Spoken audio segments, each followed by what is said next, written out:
I'm Jack Wiegman. I'm a former broadcaster from Missoula. I grew up here, was on KGVO radio years ago, and I established a jazz program that ran for 10 years while I was there and another 10 or 15 after I left.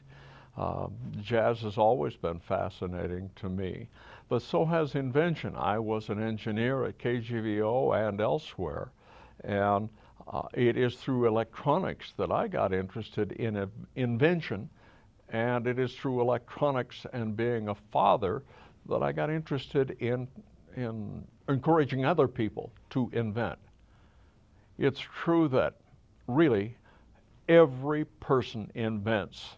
Most of us don't take time to take credit for it, or sometimes we just don't feel our idea is good. Take, for instance, the idea of a capsule like the one you'd toss down for medicine. But it was 30 years ago someone came up with the idea of making that toothpaste. So you would put it in your mouth, crunch it, and brush your teeth, and forget it, not have to squeeze the tube, not make the mess. But it was one of those ideas that wasn't locked up sufficiently, and as a consequence, the toothpaste companies never fooled with it because they were on a minimum profit angle, and it just wasn't worth the bother to change anything. So today you do not have toothpaste capsules.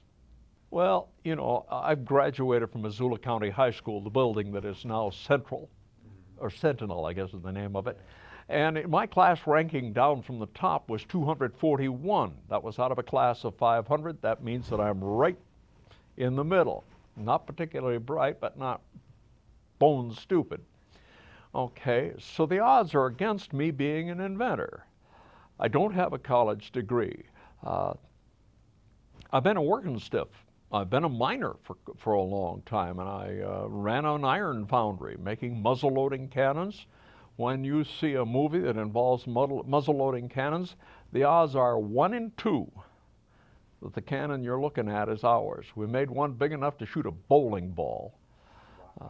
So, I've had a fantastic life. But let me tell you what I'm interested in getting people tied into today, and why I asked you to let me tell about the SSB hearing aid.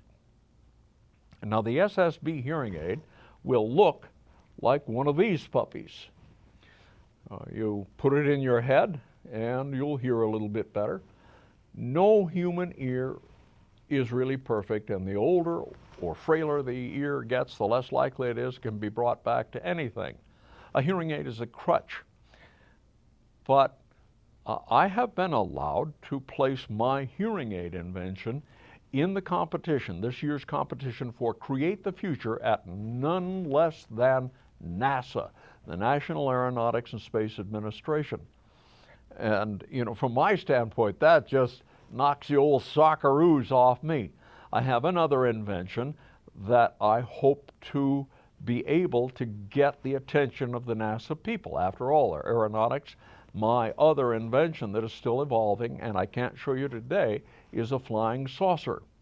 I guarantee you, the next flying saucer you see will be mine. That's one of its magics, is that it should be very easy to fly. You do lay on your stomach. You will watch the future, in front of you through a periscope, but it should be easy to drive, easier to navigate than any modern airplane, and good, bad, or indifferent, it's got to be electrical. So in any case, these, back to square one, I guess, the single sideband hearing aid uses an old technology. The first experiments with radio, the earliest ones, created a kind of radio called continuous wave, CW as it's initialed. And that was just a case of turn the transmitter on, turn it back off, turn it on and off at the right rate, and somebody could tell what you meant by listening to the pulses that you made. Then that one went a long, long way. It would reach across the Atlantic. But the next invention was a little bit more difficult. That one would carry the voice, called AM radio, or amplitude modulation. It wouldn't carry sound as far. but it carried voice. Then the third invention had the magic of the first two. It would carry a great distance and it would carry voice.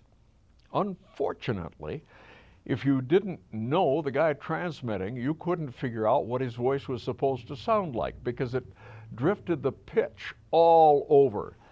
A voice that was sounding like this might sound like this.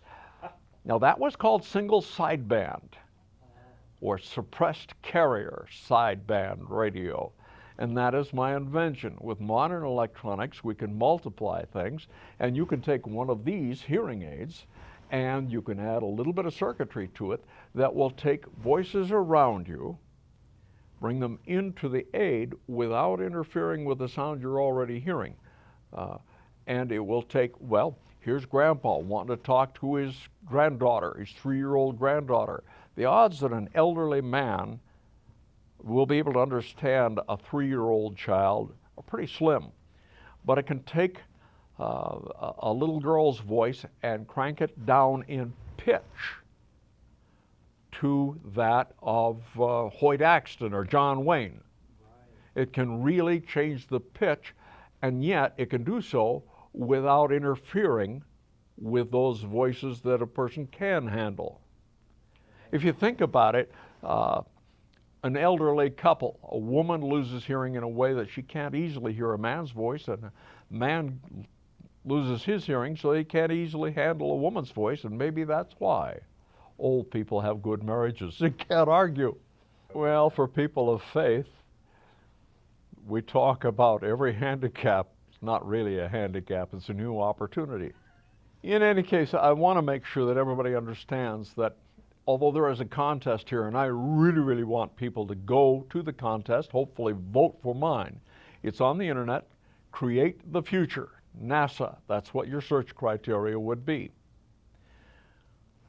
But the real trick is everybody invents everybody. And you just got to have enough chutzpah to say, I invented something, and to brag on it. In this case, my bragging on my invention, this one of 6, may mean $20,000. Oh, thank you very much, Mr. Government. Let me tell you about a couple other of my inventions. One of the earliest, I was a miner for a while, and sometimes it would get very cold. I had employees working for me who occasionally came to work with torn clothing, jackets. It'd be cold weather. One young fellow had a torn jacket, and he was cleaning a conveyor belt while it was running. That's okay, but not with a torn piece of clothing.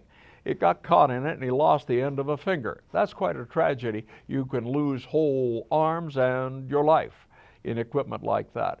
So I felt that cold weather miners, or anybody else, needs a scarf around the neck that doesn't dangle. We all like the Scottish tartans on scarves, how beautiful they are, how fun, and how they help you remember Grandma made that scarf for you. Well, it's a lovely idea. But for me, a scarf like this that folds into a pack smaller than, if you remember smoking, smaller than a pack of cigarettes, thinner, lighter, fits in there. But you can have it the instant you want it without getting caught in machinery or hurt. And it's allegedly complies with the layered look, so it could be a good idea. As I say, I never made any money on any of mine. One of them I won an $80 clock radio, and that's it. But this one, under a new name, is being sold on eBay, made in China. And it is a Velcro fastened scarf that is doing quite well for somebody else. But this time I'd like to make a little money for myself and for my grandchildren with my inventions. Let me show you another one. Again, when I say anybody can come up with a good idea, I have been in electronics, but I don't have a decent education, and I haven't had time to study properly. I even have a math disability. But nonetheless, I put an integrated circuit, a couple of resistors, a couple of plugs, and a battery in a box this size, and that is now sold worldwide as a sustain for a bass guitar. If you take your basic bass guitar and you strum it, you get on whatever note you choose, it goes boom, boom, boom.